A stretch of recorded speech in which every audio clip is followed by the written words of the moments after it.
Here's what I think. I think we need better information to the parents and to the families. That's what I think. I think we need to have more correct, clear, accurate information about sexual assault, especially on a child. And if we haven't, we look at that ugly issue, we can solve it. But we cannot solve this problem with silence and with misplaced shame. My name is Renee B Cooper. I am a recovering survivor of teen rape. Recovering, still, I know. That's why I wear the hat. I'm still losing the hair because I'm under the stress, but I'm working through my last phases of therapy, and the garbage is getting out, and then I go through the purification. Okay, well anyway, so what I'm trying to get across today, or in this here video, whatever we may put it, okay, so what I'm trying to get across today is about the repressed memories. This one's a hard one because I don't know that I completely understand how it works, except that I know that I didn't have the memories of the assaults a week later. I know that when my cousin came over and visited me and she and I were best friends, that I would have confided in her. I did not have that memory, and I would not have put her in danger. She was running across the field, down in the barn, all these places that Jeff was going after, so I would not. So I know I did not have the assault memories. I may have had the invasion memories, where he was watching me through the windows and spying on me when I'm trying to take a shower and all of that. What I was left with after the physical assault memories suppressed in my head, because honestly, it is just too traumatic. We can't deal with it. A full-grown adult has a tough time dealing with it. So, you know, don't think that it's easier for a child. It is more traumatic and it is more shameful. We actually think we did something that brought it to us. You know, so trying to get your child to talk may not even be possible. But what you can do is you can help them by seeing side effects or after effects that you can tell have some kind of a concern. So for example, this is what happened with me. Was my memories repressed, and they stayed repressed until my 30s, until I experienced my own traumatic event, which was my nephew passing away way too young. And as I was emotionally trying to deal with that, then it opened the gates for the other memories.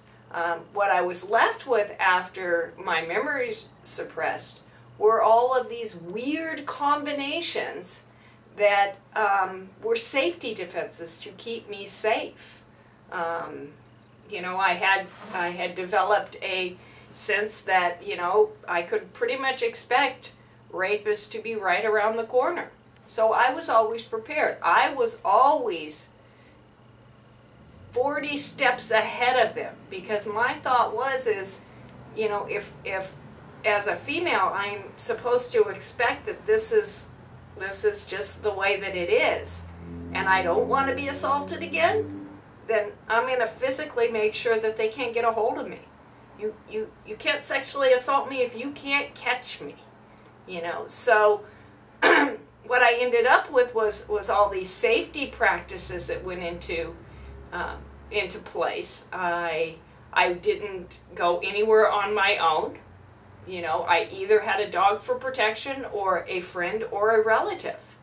You know, I had to have somebody else that would help to keep me safe. Now, if I was on my own, I was totally on high alert, because I had to keep me so far away from them, and they were all over. That was what I truly, you know, set me up for, and that's probably why they could not catch me again.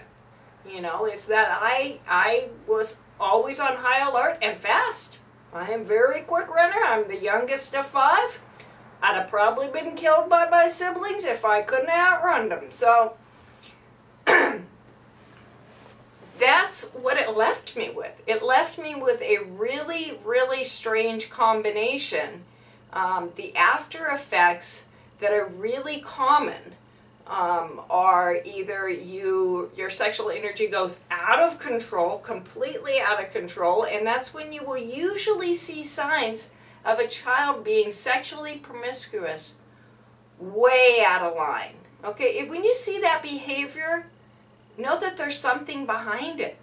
You know, that child doesn't need to be punished. The child needs to be helped. Please, please, if you see and sense that kind of behavior, when our sexual range is one extreme or the other, it's either way out of control or 0, which was absolutely mine, I gave it no power at all, which in my case made it so my energy did not grow.